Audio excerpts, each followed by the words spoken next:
Hi there, everybody. Welcome to another episode of the Cloud-Based Mayhem.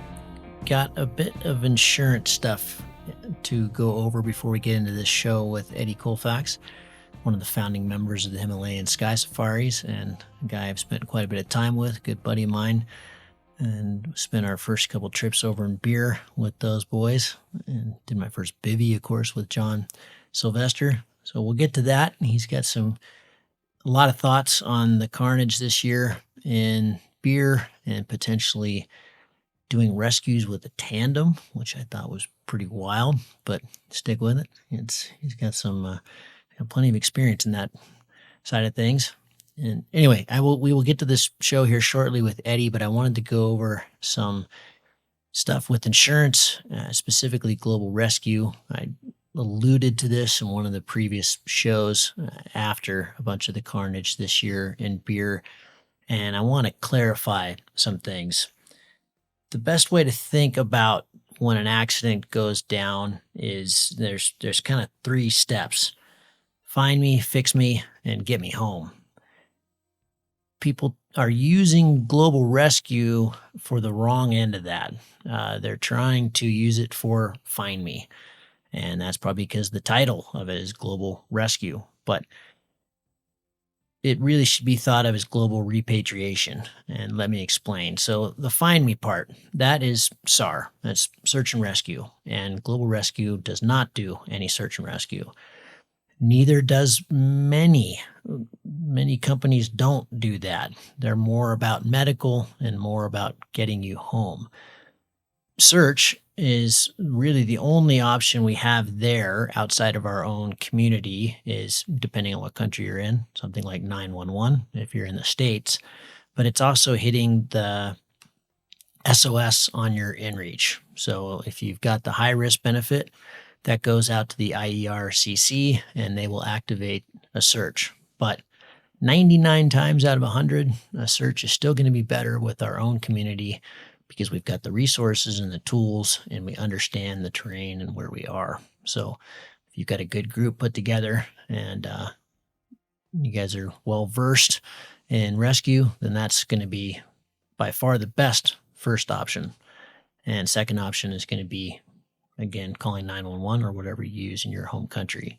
So that's find me. Fix me is medical in country. So if you're domestic flying, you've got your own health insurance. You all know that. If you're traveling, though, often your own medical insurance will not pay for medical out of country. And that's where you have to have something like IMG Signature, the one I use. There's many, there's World Nomads, there's several others. IMG Signature is going to step in. They're also travel insurance for lost bags and missed hotels and that kind of thing, but it's medical in country. So you're down in Colombia, for example, and you break your ankle, it needs to be stabilized in the Colombian hospital. That's where IMG Signature comes into play. Getting you home, that's global rescue, MedJet, that kind of thing. So again, we need to be thinking about global rescue more as in repatriation. There were many people who got into trouble this year in beer and were really upset because global rescue didn't pay for a helicopter to come get the victim out or come get them. That's not what they do. They are going to have to use their network, which is going to be quite a bit slower. In places like beer, they use government choppers, and the choppers want the money in advance, and no insurance company is going to do that, at least that I'm aware of. So in those kind of cases, you got to front the money and you got to let Global Rescue know. And if you're in the hospital and you need a trip home to a hospital of your choice, then that's why you have that coverage. And to me, it's well worth it. But we need to not be thinking about them as search and rescue and getting you to a hospital on the front end. That's not what they do. And they are now advising me to put that out there to all of you, and we'll have documentation on the website. If you want a lot more information about this, go to cloudbasedmayhem.com. Just put in the search term insurance. I'm constantly updating that blog post. It's been well over 10 years now. and I'm frequently adding things and changing things and trying to keep up with that space. I can't keep up with all the providers. I just really pay attention more to IMG and Global Rescue because those are the ones I've dealt with a lot in the past. If you use the links in there, it takes you to the correct place to buy it. There's also been a lot of confusion that IMG Signature has an exclusion for paragliding. They don't. I promise you they don't. They've just been lazy in updating their documentation. But especially if you get it through the website, you're covered, and I know you're covered, and we will have documentation shortly there for both of these. IMG Signature, which is not a Global Rescue product, that's a totally separate company, and also Global Rescue. And again, there are many other providers that, not many, but there are several other providers that get into this space. I just don't have the bandwidth to cover them all. So for more details, go to the website, check it out. And any other questions, as always, reach out. I'll do my best to answer them. But baseline, pilot goes down and they're hurt. You need to get them out. Call emergency services first. Call 911, get the victim off the hill, get them to a hospital, then deal.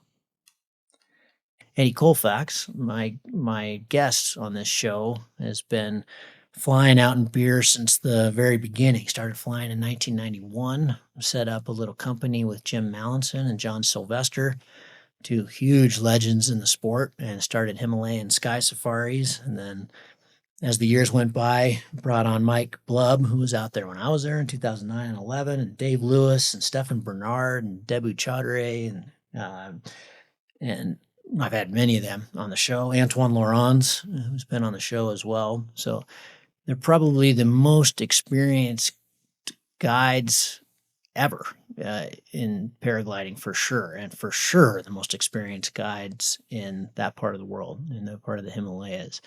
They are excellent. If you're thinking about going out to beer and flying that big terrain, I highly, highly recommend their services. They're a ball. They're a lot of fun. They know the community really well, better than anybody. And like I said, they've been out there for an awfully long time. So I reached out to Eddie because he's just such a fantastic character and good friend, and also kind of the last piece of this group that I hadn't had on the show. And I wanted to get his thoughts on the carnage out there. And then it was interesting because he's thinking about putting together a kind of a tandem rescue. So rather than relying on helicopters, there are situations where you're above tree line and they could get in there with a kind of a backboard type and get somebody out potentially and fly them out, which I thought was really fascinating. Sounds crazy, but he's got some interesting thoughts on all this. So we had a great chat about that. We had a great chat about how important fear has been in keeping him safe in his relationship with fear and safety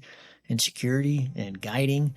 His incredible journey in all these years of flying in Morocco and India and around the world, his competition years, and spending so much time with such amazing people. And of course, John Sylvester, who I did my first ever bivvy with, the late John Sylvester, sadly. But fantastic, entertaining, and fun conversation that I think you'll really enjoy with Eddie Colfox up in the UK. Kind of looked like Santa Claus when I was talking to him. He had a big old white beard, and we had some great chuckles.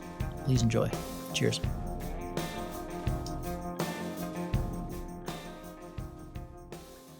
Eddie, it's good to see your smiling face. You're looking kind of Saint Nick these days. How are you, buddy? I'm really well, really good, thanks. And it's great to see you again. Haven't seen you for ages. Yeah, it's been a while. We were just chatting the other day about your rescue thoughts of beer, which we might get to here in a bit. But it was 2011 the last time I was in beer, and I don't think I've seen you since. It's been a while. Yeah, that's right. But I've heard plenty about you. You know, you're having a great time by the sounds of things. Good to hear. Well, yeah, it kind of started there, and it's carried on. But I still have very good memories of our time in beer together. You guys were setting up kind of a tandem bivvy operation, and we had that fun trip with Thayer Walker. And I mean, it all seems like another lifetime ago now. It's crazy. Yeah. Yeah, that tandem trip, we stopped doing that, but we're considering reinventing it now. The insurance Really? situation has changed. We stopped because the insurance situation got really bad, but it's got better again, so we could do it. And we'll get up to that timeline, but I thought maybe a fun place to start is, you've got a lot of history with this sport. You've been doing it a long time. How did you begin? How did you tie in with the boys? How did it become Himalayan Sky Safaris? Let's take a walk back in time here for a little bit. It was yeah, I started in '91, and it was really because I really wanted to fly. I was quite young then, some time ago, and and a friend of mine, I wanted to hang glide, but unfortunately my family wouldn't let me, and then my a relative had died doing it in the early days. It was a sad story. Um, but then, once I turned 18, 20, I got it together myself to go out and do it. But I could never get it together because I worked on boats. But then my hang gliding friend turned up one day when I was in England, and we went for a walk. And he had this big bag with him, and then he said, "Let's go to the top of that hill." And I thought, "Shit, what's going to happen?" And then there was there was a wing. There was a windy day. The wind was vaguely in the right direction, and he bung me off. So that my first experience of paragliding. Perfect. Yeah, Well instructed, nice and safe. Yes, yeah, yeah. perfect. No, he was good. He knew his stuff. He was a British. He had the British record at the time. But yeah. Which was what? Do you remember? Well, it was big actually. It was surprisingly big. He'd got stuck in some convergence. He'd done 98 kilometers. He held the record for a long time. I Wow, think it was in cool. '91 when I did this walk, and he held the record for yeah, so I think until about '98 or some considerable time. Really? I Yeah. love that he got stuck in convergence. Yeah, yeah. Holy shit, what do I do? What do I do about this? It's bumpy and uncomfortable. Yeah, Christ. yeah, yeah. He was a good man. A chap called Ross Somerville, and I just want to shout out to him because unfortunately he's another chap who's passed more recently. On a bicycle accident. So he was Oh, shoot. he was still living at large. He was cycling around the world in his 70s. Oh, wow. Yeah, Excellent. Yeah, yeah, we just lost one of my ex Red Rocks competitors to a bike accident, yeah, hang glider, and it's Kevin Carter, and just amazing guy. These things are, yeah, yeah, tragic. yeah. We lose people along the way. We lost one of the best with your good friend John. Yeah, we sure did. Yeah, that was a huge sadness to everyone, the sport in general, and lots of people in particular. Yeah, very sad. Yeah, yeah, he was real instrumental in getting me going. Yeah, Okay, so you learn in '91, and yeah, then yeah. what? So yeah, how did I get together with all the gangs of people I flew with? I don't know. I knew John early on. I was I was super clean, like many of us are early on. I was doing all the comps and that kind of thing, and I got to meet John in that way. So in the early '90s, Jim, who was another instrumental, he is an instrumental man in both my normal life and my flying life. A fantastic bloke. You've interviewed him, you know him well. Um, Yeah, Jim's great. yeah, Jim Mallinson, or Professor Sir James Mallinson. That's good. More appropriate, yes. Yeah, yeah. More abbreviations after his name than most of neurodivergent people know HD. Sorry, what? Oh man, I was so I don't think I've ever been so nervous doing an interview than I was with Jim. I mean, just in the week before it, I thought there's no way I can hang with this dude. Just how am I going to pull this off? But just let him No, talk. yeah, yeah, no, he's a very He's welcoming man, brilliant. very, yeah, Mm. very able. And so Jim again. I met up with Jim again through the flying world, but I knew him a little bit through parties in Oxford. I wasn't an Oxford student myself, but I hung out there with some of my friends. So I met Jim there, and then Jim actually ended up going out with a great old friend of mine, Claudia, who he's now married and got two lovely children with. And so I've got really strong connections with Jim going back, into our teens.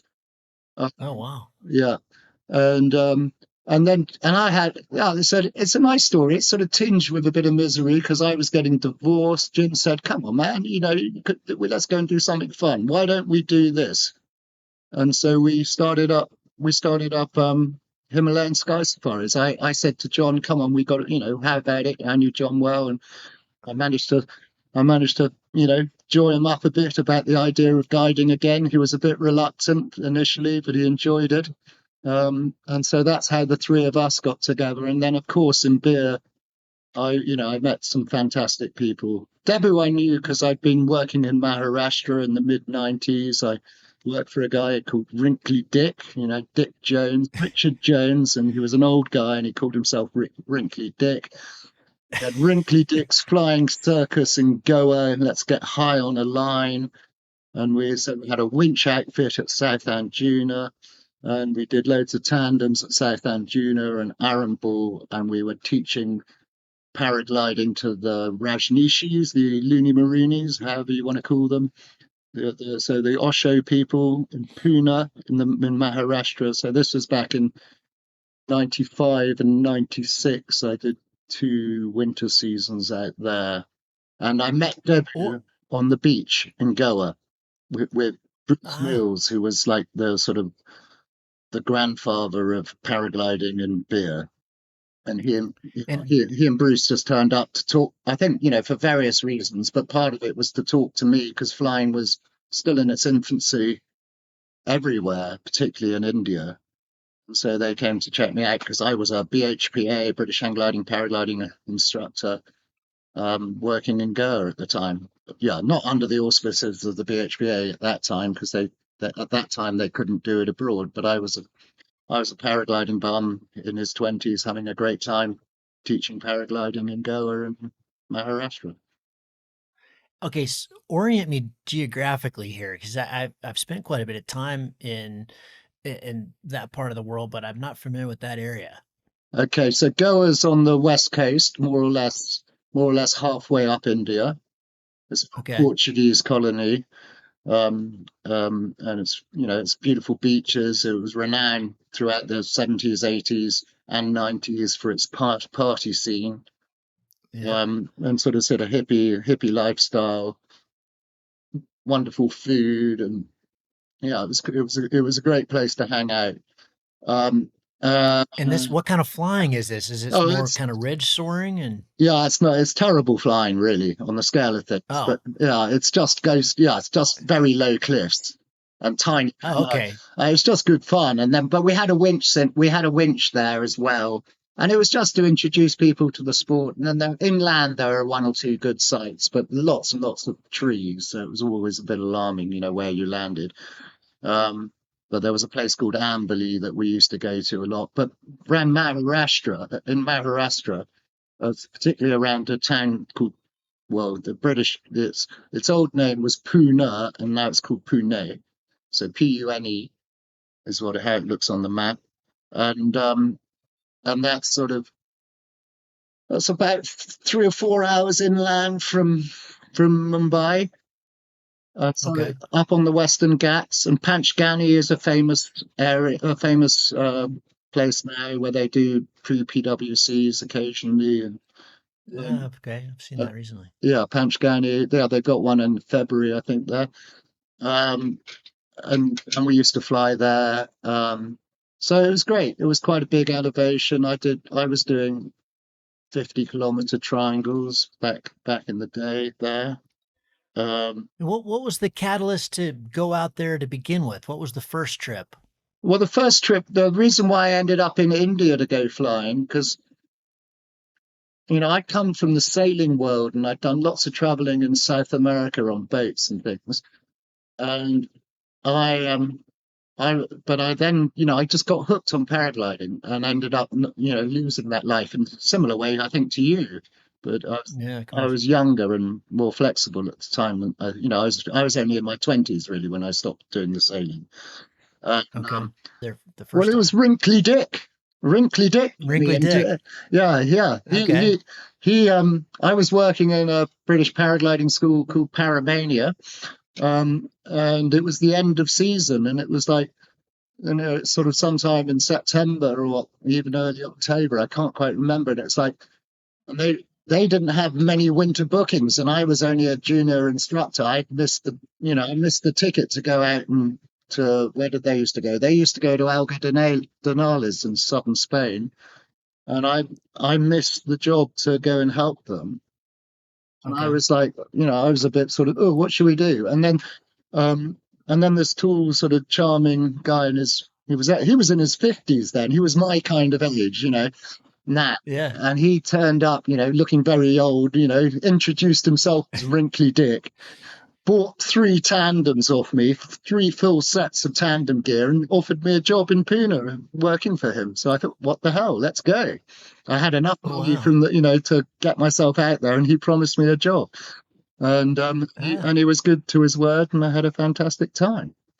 But Oh wow. And were Jim and Debu, were they out? Did you know those guys back then? I think I knew Jim, but Jim was a busy student, but he would be hanging out. Yeah, he would have been hanging out in India a lot because he was doing Yeah. his studies in Studies. Sanskrit.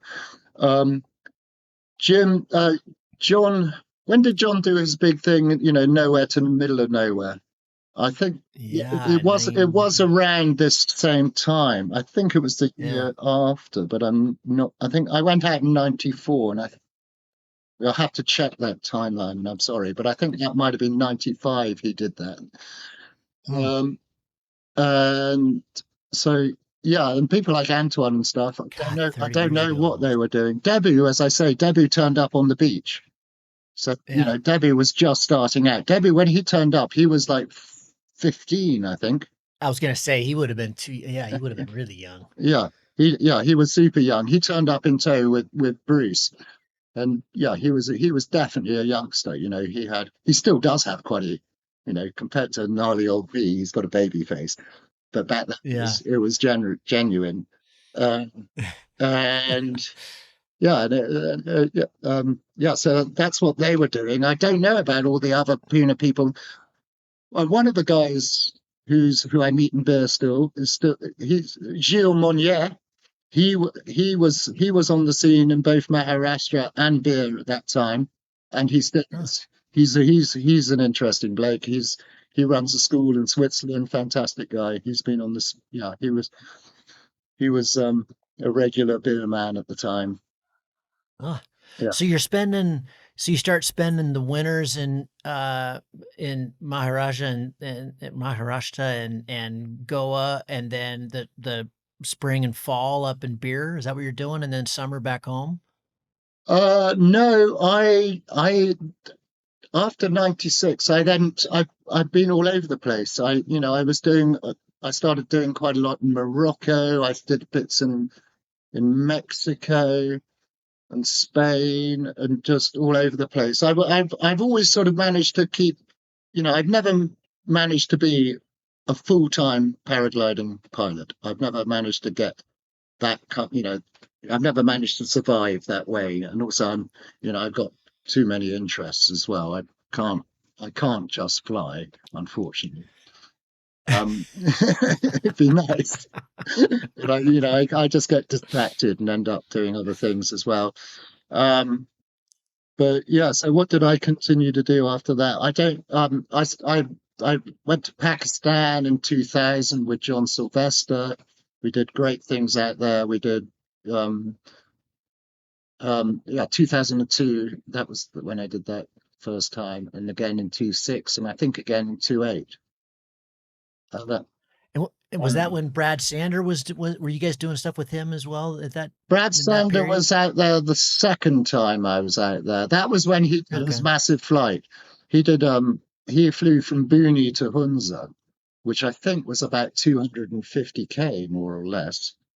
Uh, Wow. and he just, he arrived. We saw him land. It was like, fuck, sorry, I'm not allowed to swear on the radio, but it was like, Oh, oh, totally. You can. beep, beep, beep. Who's that up there? And, it's really extraordinary. And we were, because we were being woken up in the morning by by the Pakistan military, being asked, how do you do this? Do you want to teach us? Being offered jobs and things. It was a really extraordinary time. Wow. Yeah. Wow. And we did some It, amazing flights. I flew down to Gilgit on my second flight, I think, which was, I think it's without the map, I think it's 70K, but it's over massive terrain. And then yeah. I did a 90K out, and then 90K back, and was in orbit, got to well over 7,000 meters, and was in, did the classic sort of schoolboy era, so high up, and thinking, it's all so great. And I was probably so hypoxic because we didn't have oxygen. And I was like, yeah, it's quite late. Oh, it's okay. It's okay. Oh, look, it's getting dark in the valleys. But I know I want to land where I sort of vaguely know. And in the end, I did this massive long flight where I landed almost in the pitch black. Fortunately, I could see the sand. We landed on this sandy beach. But yeah, just amazing flights all the time. Yeah. Were you there? Were you there with John in Pakistan to guide or just to have fun? No, it's just me and him having fun. I Oh was his wow. sidekick. It was John. Wow. I wanted, we all want a mentor, and I was very lucky. I had the best. You know, Yeah, I was the for sure. junior in the game, and he looked after And me. what put it on the map for him? What was the catalyst for you guys to go to Pakistan for the first time? Because that, now people going out there every year. It's a Yeah. almost a tribal journey, but I mean, back then it wasn't. No, back then I think we weren't the first people to fly there, but we were the first people to fly up there. Everyone else was the descending climber, or low air time. John, I think, originally flew there in about 86, 87. But Wow. he went out there in his first year of paragliding, whichever year that was, as a climber. Really, he managed to blag some wings so he could fly down. He's tried to fly. He camped under Biblimont in Ladyfinger, the spike on the picture, the needle on the pictures, which was like a 6,200 meter, literally a needle, extraordinary finger, and then he flew down from it. And that was the big flight. That's what everyone would, that's what they were doing. But when we started flying above the mountains, everyone was stopping us in the village, asking us who we'd seen, which god we'd met, literally which god we'd met, which Wow. spirit. And Wow. uh, Cool. yeah. And so he, What we, a I went there time. because of John. I went there to go back to his climbing grounds. He came from Okay. climbing. Yeah. As many do. Yeah, Did you have a background in climbing as well, or is it mostly sailing? it was sailing. Yeah. I don't have the upper body strength for. Let's be less modest. Say my body's too big for my arms.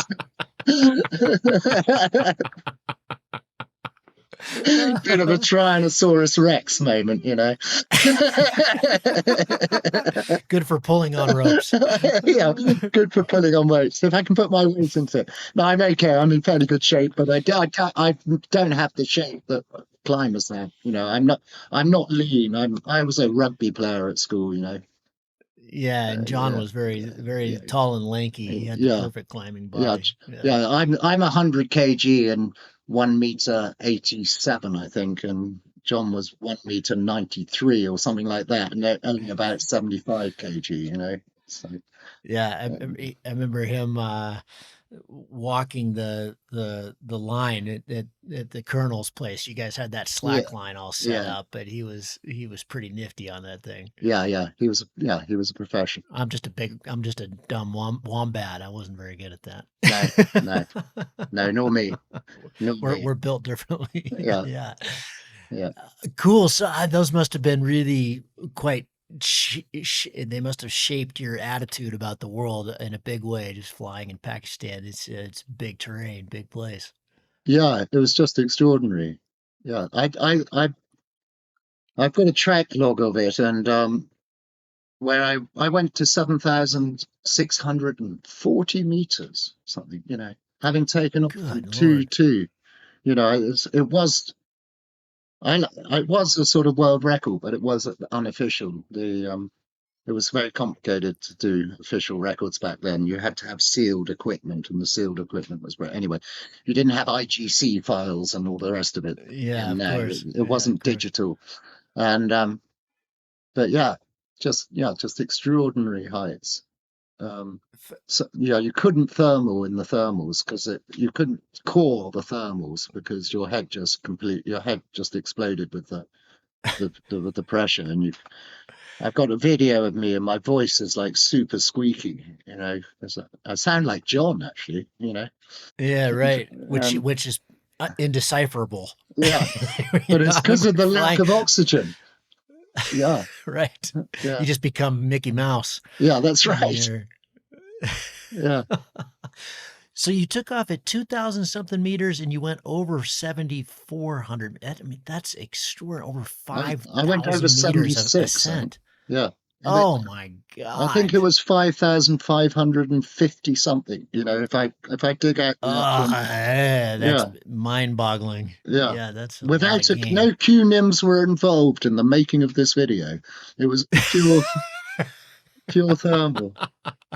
just I love too that you don't core. You kind of dip into it, go back out, Well, you dip just into do it, go big back out. wide circles because if you're in the core, You just sailplane it. yeah, you just sailplane it. And it's just so much exertion, and so little oxygen. It's, Yeah. yeah, it's not good. Yeah. I love his films, his tandem films with his passenger Yeah. just losing his mind. the the efforts of that they did to try to stay warm and Mm. it's so amazing. It's wild. Mm. I mean, one of my fondest memories of flying with John was with you guys very early on. I think it was our first trip up to Dharamsala, and the first time we just went there, and then another time we went there, and we were starting to come back, and I could never understand anything he said. So I would just, whenever he would get really excited, that meant I was supposed to follow him. I Mm. couldn't really hear what he was saying, but that just meant, go behind him. Yeah. Just, Perfect client. Perfect client. Just yeah. stick in with the guide and you can go anywhere. Yeah. Yeah. Yeah. What were you doing in Morocco? Morocco. Well, the first time, yeah, that was a dream holiday. Had a wonderful girlfriend, and yeah, that was an extraordinary story because I was delivering a baby, believe it or not. Yeah, she had a great friend come, who'd come back to England to give an English friend to give birth to her half Moroccan child, and Hmm. so the four of us, me, two girls, two women, and a tiny little child, came back and delivered the child back to the womb of its bigger family, and we just had it. We were treated like kings, and by all these local people, and it was lovely. But I had a paraglider, and I had my first wing. It was first wing I owned outright called an Eddie Apollo, and we I just went flying. I just went with Lucy. We hired a Renault 4 and we just drove around the Atlas Mountains and went flying. Yeah, and it was just a great place to go. And all the places that we went to are now flown quite regularly. I wasn't Yeah, the first person in Morocco by any means. There were millions of the French have been going to Morocco for ages. It's the next, the sure. French is one of the languages that's commonly spoken there. Um, but yeah, so I just went exploring, and then I did quite a lot of guiding there, working for another school called Cloud Base, which was great fun. I was given far too much responsibility, but it was still great fun. I was quite green at the time. I hadn't done that much flying, but yeah, that worked well. And you were up in the Atlas doing this, or were you more out in the foothills to the west? We were more in the Atlas, with Okay. in areas like Agrigor, which is a commonly flown area, Ulrica, Taradant, Tisna Test. Um, we did some flying, and I can't pronounce this, but Uarzati, somewhere Oh. deep in the desert. Um, um, and yeah, that's how it was mainly in the Atlas, Hmm. and I can highly recommend it. Flew up Toubkal from Tisnatest.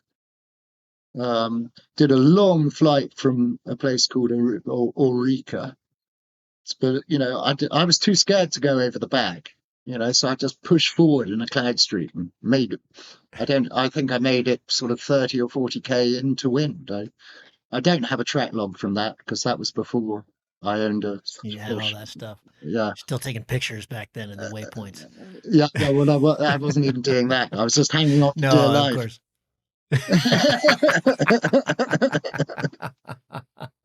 Yeah. So you said you've never really been able to make paragliding that, a full-time deal. What are you doing when you're not flying? What do you Yeah, well, how are here you and there. surviving back then? Back then, I was just I was painting and decorating in London, learning to be an instructor in the UK, Hmm. um, doing whatever came my way. I was basically sort of odd jobbing it, you know, Okay. building sort of stuff. Um, Yeah. I, I trained as a boat builder. That's what I used to do on boats. I was ship's rigger and carpenter on some amazing tall ships. Um, And so, yeah, so I did it. Some of it was quite glamorous, I suppose. I was making catwalks and things. But, Oh, yeah, wow. yeah, that was good fun. Yeah, stage So sets. the sailing you were doing it wasn't merchant marine stuff. It was tall ship traditional sailing. Yeah, it was tall ship, traditional sailing in the main, but also a bit of yachty sort of stuff. Yeah. Sailboats, Yeah. and I tended to do them. Racing? No, not really. I mean, we only in the, we did the what's it called? The thing that happens in October across the Atlantic. Um, yeah, uh, Jesus. Yeah. we did that But anyway. The thing that goes from where all the yachts go yeah. together. Um, Yep. and but I was the most glamorous or the most sort of special job I did was I bought the Golden Hind back from Atlantic City. Donald Trump was one of my first employers, believe it or not. Oh my I've God. got That's history crazy. going back with Donald this is pre my flying days, so very late 80s, where I yeah we bought the Golden Hind, which is a museum ship, a copy of Francis Drake's boat. We we renovated it and sailed it back across the Atlantic. A 30-day passage became a 70-day package Oh, because we got blown off course, and we had various nightmares, fires, bucket chains, sails blowing out, all sorts of stories. whoa. Yeah, Fires are kind of scary on ships like that. Fires are always scary on ships, yeah, but it, whoa. yeah. It was properly scary. Yeah. It had an open hold, and all the water and diesel were together in plastic drums, all tied up, stacked up, three or four 40-gallon drums on top of each other. And tied up, but the ship rolled through so much that all the ropes stretched so much that one or two broke through, and once one or two of them broke through, they all broke through, and then they were all spinning around in this hold, and somehow we had to sort of secure the back, and it was absolutely terrifying. It was as scary as any Whoa. paraglide. It was worse than any paragliding trip because most paragliding trips, terrible events. You're either going to die in the next 2 or 3 minutes before when you hit the ground, or you're going to land safely in 2 or 3 minutes. Right. Yeah, whereas with It's not this, extended terror for yeah, yeah, days. days and days when you're stuck in the middle of the Atlantic. But yeah, it took forever. Our voyage was ridiculous. Anyway, it's not paragliding, which I think Yeah, we're but it's a meant to good be talking. story. Yeah, it's a Yeah, good story. Yeah, yeah. It's a ship outside Southwark Cathedral in London nowadays. It's in a dry dock outside Southwark Cathedral. It looks tiny. So she's still going. Well, no, she's a museum. She's there Ah. in a dry dock right there in the middle of London, outside of one of our Oh oldest wow. cathedrals. Yeah. Wow, cool. Yeah, yeah, That's a good story. yeah, yeah. That was a good time. We were front page of some of the national papers when we arrived. It was extraordinary, you Wow. know? Yeah. And the reason why we had so much trouble, I'm not saying, you know, I don't want to get sued here, but I think the person that owned the marina insisted that we left before the time that we prearranged, and we got told we could caulk the decks, you know, do the seams on the planking on the decks um, during the voyage. And of course, you know, the weather was bad right from the beginning, and we had water coming through the deck right at the beginning. Ah, she weren't ready. Yeah, we weren't ready. She wasn't ready. She Yeah. wasn't ready, and we'd been pushed out early. Um, Uh, yeah, but anyway, we survived, and there's some great stories, and there's some videos of that somewhere online as well. Yeah, yeah, okay, so you're spending some time in Morocco flying and at home, I assume, in the UK in the yeah. southwest and in beer. What other places are you going back then? Back then, well, it's lots of the same places that you know that everyone's still going to. I went to Valle de Bravo early on, Oh wow. Yeah. which was fantastic. I helped Jockey Sanderson on a trip to Valle but that wasn't that much early on. That was in 2000. That was the Millennium Cup. I remember that was the Millennium Cup. So that's the Okay. date. Um, but yeah, Morocco, Pakistan, and India are the places I've done most of my flying, most of my foreign And trips, and Spain. when did the Himalayan sky safaris kick off in earnest? Well, John and I did a trip to Nanda Devi, which is a sort of wonderful mountain in India, which is a national park, and you're not meant to go there. So so John and I thought it would be a great place to go Of course. to fly. Well, the intention was to fly over it and around it, and not to land. But we went there, and to be honest, it was too full on for me. The conditions weren't right. It was inverted. It was windy, and John, who's you know, as we all know, is a sort of demigod, and he made a habit of landing in these gorges and climbing out of them. And there's just no way I could commit myself with that kind of energy because it was it was just too scary for me, to be frank. It wasn't my game. I like flying and landing somewhere vaguely safe. I like flying over amazing stuff and getting really high, and I don't mind strong thermals, but you know, I'm not a climber. We've said this already. I'm not a climber. Yeah. And John was climbing out of these deep gorges on, you know, on with really shitty holds. You know, he was climbing up mud and holding onto grass and that kind of thing.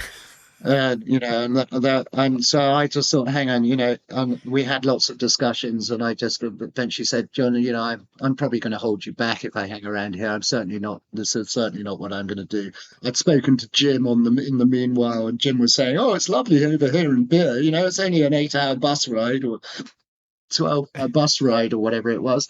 So eventually, I just said, sorry, John, I'm off. And got on the bus and went and hung out with Jim and Beer.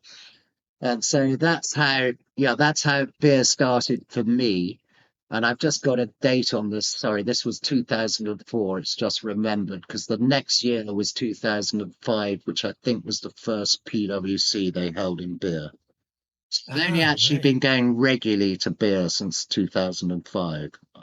Um, and since then I've gone every fall. I've still yet to go in the springtime because I'm super busy. I'm a farmer's son. That's something else I've left out. So the British springtime, I get busy at home with Mm. various things, you know, including the flying. Nowadays I've got a tandem outfit, and I did have a school here, which is still running. It was set up by this wonderful guy who was my main instructor, and he's still running it, Andrew Pierce at Flying Frenzy. Um, so I was, you know, I was always, you know, the British season's short and sweet, and I don't like to miss it. So I'm generally here, Mm. you know, if I can be, I'm here from April to October. Um, And so 2005, you've been there every fall? Yeah, every Well, fall. probably not COVID, I guess, but Actually, no, that's you're right. amazing. I did miss that one. Yeah, I missed that one. Wow. That's Uh, a lot of trips to India. That's amazing. yeah, there's lots of trips to India. Yeah, I get through my passports mainly with India stamps now. Uh, yeah, and I love it. And it's changed massively, which is yeah, that comes us brings us back to why we've been talking recently about some of the things. It's still an amazing place, but like any sort of geographically interesting area, certain parts of it are a honeypot, a glue pot. They're very intense. The Yeah, launch is very intense. There's areas sure. which are too crowded.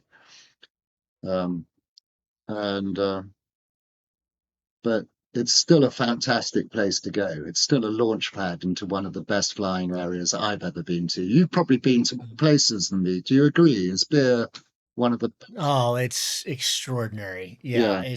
it is absolutely extraordinary. I mean, the the recent carnage is, of course, just a heads up, I think, to our community that, I mean, it's still big mountains, but I I still, in my memory, is of punching it back into places where in most of the world you just can't do that.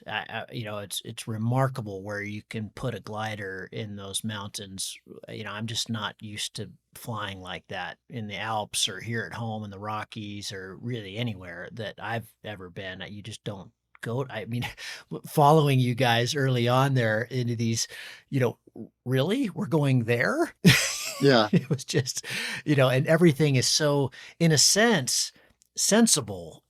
Everything that you think would work because it's supposed to, because of sun angle and all these things that we learn when we're first learning, Hmm. it does work that way. And, it's just, uh, at least as I remember, there wasn't a lot of lee and there wasn't a lot of things that, you really had to worry about other than it's big, it's Hmm. just big. But it was very comforting and wonderful flying with you guys, just Hmm. mentors and these big personalities. And Hmm. it was great being so new to the sport, being able to just follow you guys around in such remarkable terrain. And then everything that comes along with it, the food and the tea and the people and the beauty. It's Yeah. just remarkable. Yeah. No, it is an extraordinary place. It's particularly, when you're saying flying into Lee. That's particularly true on the Dalyadar range and going that down towards 360. On what we call the front ridge. Yeah, It's particularly true there. But of course, if you go over the back, it gets more complicated. You do get valley sure, winds. of course. You do get some valley winds on the front face, and so like you say, people are it's in a wonderful place, but it can encourage complacency. Yes. You're saying, it was great. It was very reassuring to have guides who had knowledge of the area to be able to fly into those leads, because we can get it wrong, but we do have a huge amount of accumulated experience. Um, And some of those, sometimes you're not going to fly into the Lee as that poor but wonderfully honest man who got sucked. Ben, that's it, Ben. Yeah, I mean Ben's Yeah. experience, and all credit to Ben for being so straightforward and honest about it. I wish we could all be less macho. Say, yeah, I fucked up, which is Yeah. because Yeah. the best lesson is someone else's mistake. That's it. Yeah, we like the cheap mistakes, don't we? Yeah, and that's what. Well, that's a kind of a fun transition in a sense. When we were talking the other day about this, about the carnage and about what's going on in beer and the potentially creating a different way to rescue people other than using helicopters, which we could talk about here in a bit. But you said something that I remember you saying to me when we were flying together all those years ago, is that you tend to fly scared. Talk about that. What's that? I think I there just is a don't. lot of macho in the sport, and I think a lot of people don't admit to that.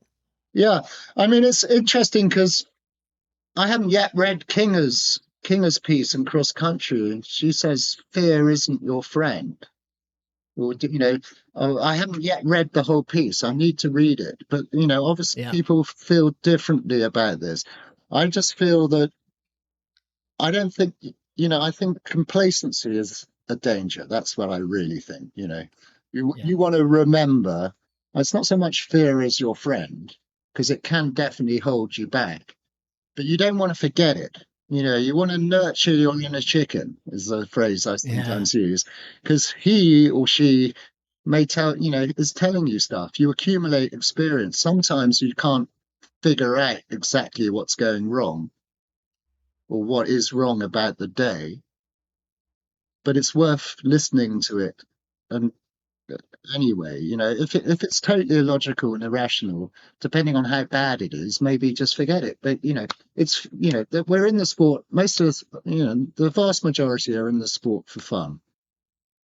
So if the fear is holding you back and taking away the fun, don't bother with it.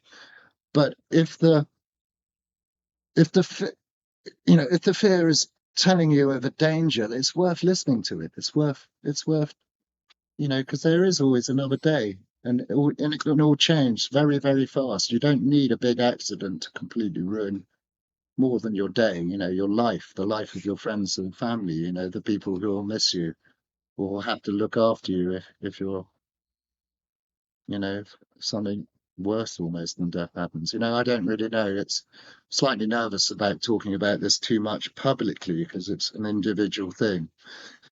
However, I am prepared to say that I, I I don't forget my fear. I let my, I've got thousands and thousands of hours in many, many extraordinary places, but I won't let go of the brakes, the controls, unless I know that it's safe to do so. I won't, you know, I won't push my parameters. I like to push my parameters because it's new, it's exciting, and you learn stuff. But I will only try and push them at a small proportion each time. If you're Mm. completely out there doing something new, then slow down a little bit, draw back, consolidate, and then push yourself just a small 10%, 5%, whatever it is. It's one of the reasons I started guiding. I started doing professional tandems is because I realized, hang on, I'm going to Pakistan. I'm going to start top land 7,000-meter mountains if I'm not careful, just to keep the exhilaration, the excitement, and the fear. And it doesn't make sense. Where's the logic? Ultimately, it's like squirrel shooting closer and closer into the ridge. You will eventually hit the fucking thing. So I just, so for me, I started doing tandems and guiding partly to stop myself pushing my own boundaries too much. That Oh, makes wow. sense. Because Yeah, it really does. I get a vicarious thrill. I get a thrill through taking Gavin McClurg, who then becomes a Red Bull X Helps athlete, starts up this wonderful, cloud-based mayhem. Becomes I get a thrill from being a grandfather and still around, and being involved. Mm.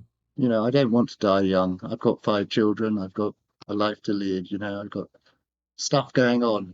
I want to do I in my love I 90s. love that there, people have had some really unique approaches to longevity in the sport and keeping it safe. I've had some amazing conversations over all these years of doing this podcast, but Mm, that's a unique. I haven't heard it articulated like that. I think many people probably have done what you've done, to keep it interesting, to keep it exciting, to pad the margin a bit. But mm. that's a great way to do it is, through tandems, through guiding, through instructing.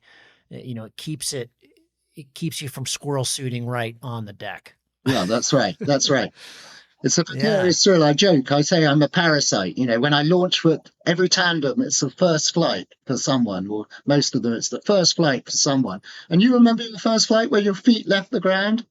I Oh, experienced that it's 12 what we times all a chase forever, right? yeah, and Yeah. I can get it 12 times a day on a good day. Mm. Because I fit, they're literally between my legs, and that gasp, sorry, it all sounds rather pervy now, but that gasp as you launch, It's extraordinary.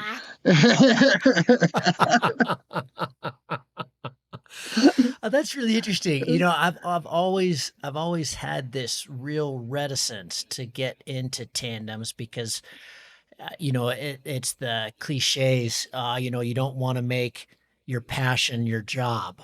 Yeah, I've always been really reticent to, I have tandem gear. I bring my daughter flying. I mean, I fly tandem. I've never been a tandem rated pilot. I've never done it as a business. I've never done it as a job because I don't want it to rob from my, but it sounds like it's the other way for you 100%. It's really a gift. It's really providing you a lot of joy. yeah, it provides me a lot of joy. And also, you've got to remember in the UK to stay competitive and exciting in the game, you've got to be prepared to drive a long way. All the sites. Mm, So I live right on the south coast, so the good air masses are northerlies, so we tend to fly in winds, but well, it's not always that way. You can do big triangles, but I can't. I'm too lazy. I can't be bothered to deal with spending my life in a car driving all over the place to keep that level of commitment. There are some amazing people who've been flying as long as me or longer who still get themselves at the top of the league, but find it, I just don't enjoy chasing the mm. weather that much. Let's talk about guiding for a bit, Eddie, because the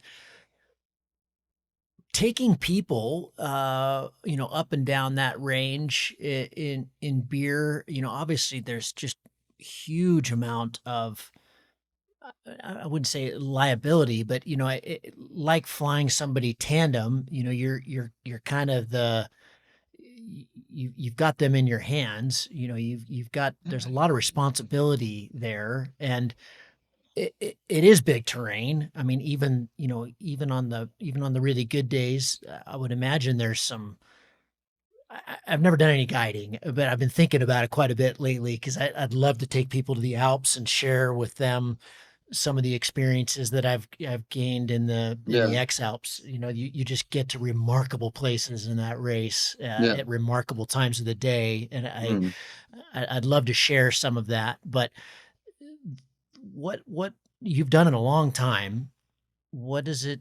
What do you guys, when you debrief at the end of the night with the boys, what what's a common theme? What are you guys often talking about? What are the things that still make you nervous about it, I guess? Oh, it's people not observing. It's always the one word that we always say a million times, and I think every guide and instructor does is, observe, watch what's going on, watch where everyone is. You stay safe, you'll climb quicker, it's observation is the key phrase that people Mm, miss. And mm. I mean, normally in the evening when everyone's gone, we don't talk about flying. We talk about our kids, or we talk about, we might talk about some of our dreams, where we're going, But yeah, it's about, and part of it is about not stretching it too fast. Just Mm, making sure everyone has a wonderful time, and they don't jump off the deep end. Back in the day when you guided with us, we were possibly a bit brave, inverted commas, that we would take relatively inexperienced pilots and land them at 4,000 meters over the Monopoly Valley just for a very early takeoff on a nice easterly slope. Um, we're more cautious about that kind of thing now, to be frank.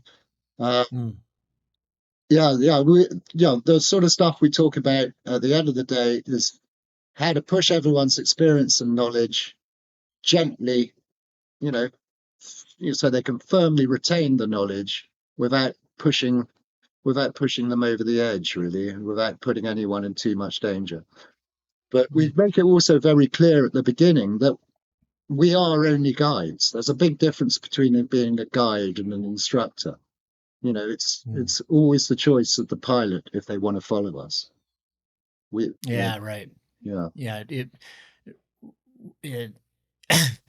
risk it. What's the term I'm looking for? If you don't follow us, then you're not on our, then you're on your own.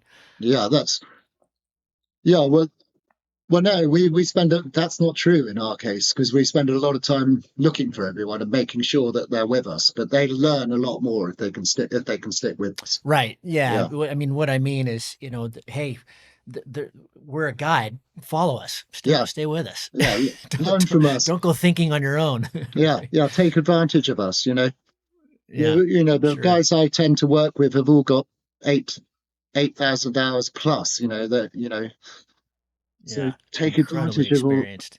Yeah, take advantage of all that knowledge. Yeah. This is another thing I wanted to ask. When you look back at the history of this troop that you put together all these decades ago, I, I would imagine it's pretty special in this world of guiding where there's things like egos and ability and talent and all these things that maybe are cause friction, but you guys have held it together for a really long time. What do you chalk that up to? I mean, you and Jim and of course John for all those years, but and Debu and there's some new team members, newer Antoine. I mean, but you've all been doing this for a really long time. What has been the glue there? What's held that together? Yeah. So what's held us together is, and also mutual respect. We're all different Hmm. personalities. John and I are very different personalities, and I'm quite annoying. I'm super annoying. I'm ADHD. I forget numbers. I don't have a clue. You've asked me about dates to a certain extent, and I just can't give you a straight answer. There's, and it's the degree of acceptance and respect of the other skills that we all have. Um, Yeah, I always felt like when we were putting those trips together in 2009 and 2011, I always felt like if there wasn't all of you, there's no way it would have happened. You all had very, very distinctly different skills. I mean, John was never going to take any of the money or deal with the money or deal with yeah, logistics. He yeah, was just wee in the air, and that yeah, was his skill. And yeah, yeah. those No, yeah, but quite uniquely different skills yeah, coming together to make it work. but yeah, If you would have lost one of the team members, you would have been hopeless. we work really well together. But we're still doing it. I've stopped doing it alone. I'm still wonderfully involved with Debu, and Debu works with a lady called Forum and Sky Summits, and the cumulative personalities. We all learn, and we can deliver a better product, in my opinion. If you because Mm, everyone's different, so you have a different type of guide. Especially if you've got a team with a variety of guides, then you'll pick up different skills, and we're all set in different ways, and so on. I mm, was, the sport's dangerous. I consider myself very much as being a learner still, you know, yeah, and yeah. it's that kind of thing. I learn a huge amount and sometimes off not very good pilots. They just remind you of stuff.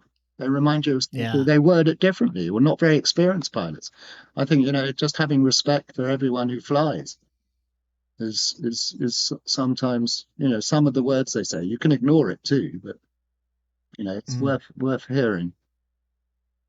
Um, we forgot to mention, there's some other, so Antoine, of course, is a wonderful guy to work with and brilliant pilot. You're saying about machismo, the machismo goes with the more experience you get. Yeah. We're all, Yeah. I'm noticing that. none of us have anything to prove. Um, Yeah.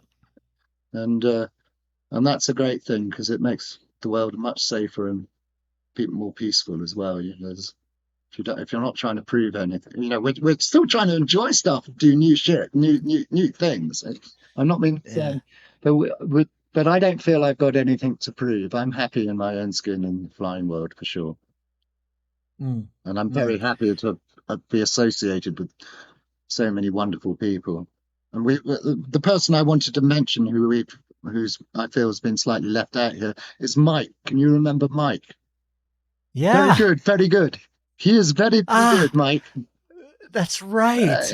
God, that's right. Wow. And he's still Of out there. course. Yeah, every Is year he? he's out there. Yeah, he spends his life traveling around the world, flying in extraordinary places.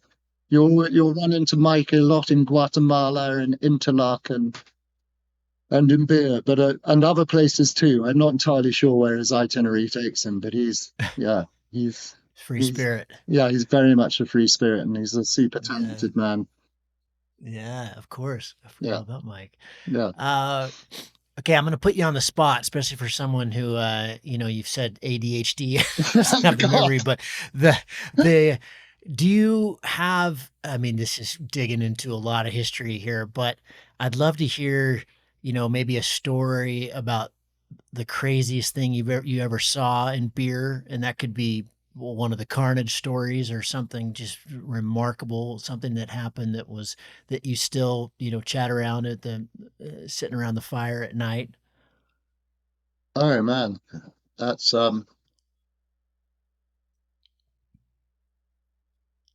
yeah. Well, I mean, the one of the craziest things was just reversing. There's so many of them, it's really hard. But if I link two of them together, because I'm going to sound Okay. quite critical on the first story, and then hopefully I'm going to sound a bit more humble in the second story because it puts me in the same place. But the first story is very brief. You know that Ben, I think his surname was Laws, but Ben and his cumulonimbus story just recently. Ben Lewis, yeah. Yeah, and but seeing on that day, seeing the weather, I was in the landing field. I hadn't actually flown that day at all. And I just saw, you saw the clouds develop, you saw the whole situation occurring, and and then it was still occurring, and there were still people up there, and they were still coming back, and they had speed. The clouds were massive, and it started pissing with rain, and the number of bright gliders on launch the following day was extraordinary because so many people had got so wet, and it's like, why the fuck are they still in the sky? What's going on? And it was really extraordinary. And so there I am sounding quite critical of the situation. Why are they there? But then, I think Jim said the story on this thing. Anyway, I've definitely heard it because for Jim, one of the most extraordinary stories for him was me and he needing a climb to get somewhere. And there were three or four vultures. And Jim was, we were in the same air. And I said, "Come on, Jim, they're going left. Let's keep going left. Let's take it into the cloud and then fly out." And Jim, Jim does, yeah, that was, so I'm a hypocrite. I will do it, but it's yeah. So that's It, the extraordinary weather that people fly in beer. It is mad. It is mad. yeah, it was interesting that the I had to check my own hypocrisy big time in the last couple of weeks because when we put out the show with Ben, I got inundated with emails from people who were there and Yeah. saw it, and and we had both kinds of emails come in. People that flew that day and did the same thing and just Mm, got slightly luckier because they yeah. pushed out a little bit earlier, but Mm, parachutal and tons of rain and mm, just also being lemmings and yeah. also going, I can't believe I did that. And then a lot of people saying, I can't believe people did that. And I stayed on the ground. And I mean, what the hell are these people thinking? And, and the hip check or it was very easy for me to nearly fall into the trap of going, what the fuck are you thinking? And, and you go, wait a minute. I've been there. I would have probably done the same thing back then, not with you guys, because I would have had guides that would have gone, no, this is Mm, unreasonable. Let's go mm, drink tea.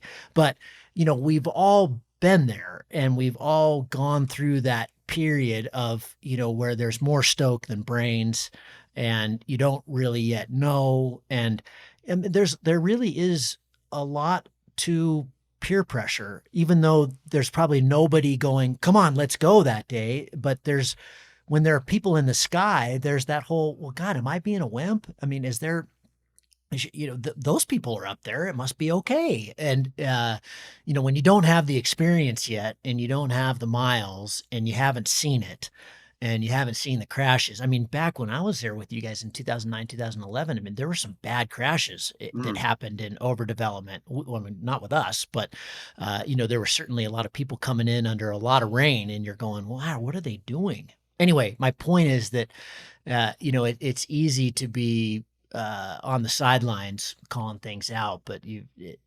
we have all had those moments where, like you said, turning. I mean, I did it up in Alaska where I really, really wanted more height. Okay, well, how do you get it? Yeah, you stuff it into a cloud. Yeah. and I needed to do it in that instance, and it all worked out okay. But it might not have, Yeah, you know. but then when there's a big cloud in the sky and you're still all up there and blah blah blah, their situation's growing, etc. You know, as you've said it, lemmings.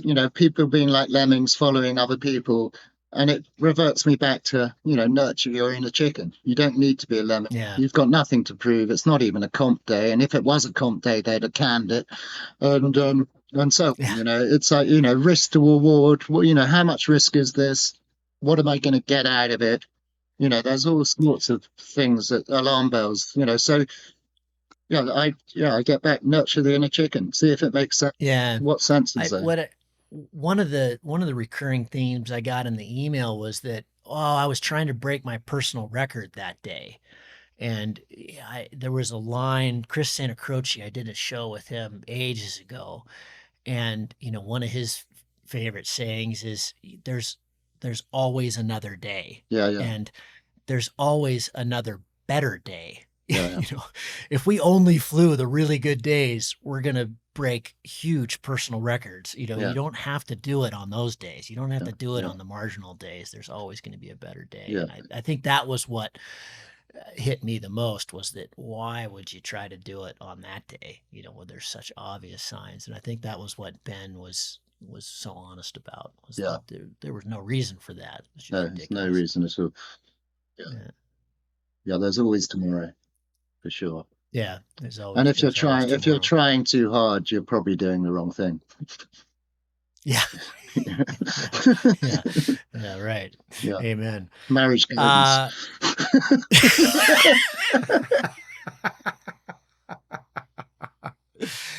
Eddie, you're a treasure, man. I appreciate you. Appreciate what you guys did for me all those years ago. I still have such fond memories from it. And Yeah, the world thanks you all for sticking together all these years and creating so many incredible experiences for so many people. But yeah. thanks for coming on, man. And thanks for sharing your stories. And what a life. What a life of adventure you have led. It's remarkable. Thank you. It's been a pleasure, and I hope to do it for much longer too. Excellent. Excellent. Talk soon, buddy. Cheers.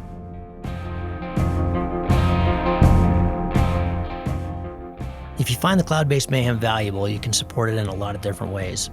You can give us a rating on iTunes or Stitcher, or however you get your podcast. That goes a long ways and helps spread the word. You can blog about it on your own website or share it on social media. You can talk about it on the way up to launch with your pilot friends. I know a lot of interesting conversations have happened that way.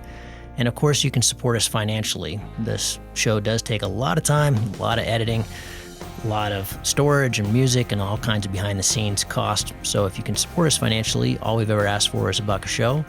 And you can do that through a one-time donation through PayPal, or you can set up a subscription service that charges you for each show that comes out. We put a new show out every 2 weeks. So, for example, if you did $1 a show and every 2 weeks, it'd be about $25 a year. So way cheaper than a magazine subscription, and it makes all of this possible. I do not want to fund this show with advertising or sponsors. We get asked about that pretty frequently, but for a whole bunch of different reasons, which I've said many times on the show, I don't want to do that. I don't like having that stuff at the front of the show. And I also want you to know that these are authentic conversations with real people, and these are just our opinions, but our opinions are not being skewed by sponsors or advertising dollars. I think that's a pretty toxic business model. So I hope you dig that. You can support us. If you go to cloudbasedmayhem.com, you can find the places to support. You can do it through patreon.com/cloudbasedmayhem. If you want a recurring subscription, you can also do that directly through the website. We've tried to make it really easy, and that will give you access to all the bonus material, little video casts that we do, and extra little nuggets that we find in conversations that don't make it into the main show, but we feel like you should hear. We don't put any of that behind a paywall. If you can't afford to support us, then just let me know and I'll set you up with an account. Of course, that'll be lifetime, and hopefully you're being in a position someday to be able to support us. But You'll find all that on the website. All of you who have supported us or even joined our newsletter or bought Cloud-Based Mayhem merchandise, t-shirts or hats or anything, you should be all set up. You should have an account and you should be able to access all that bonus material now. Thank you so much for listening. I really appreciate your support, and we'll see you on the next show. Thank you.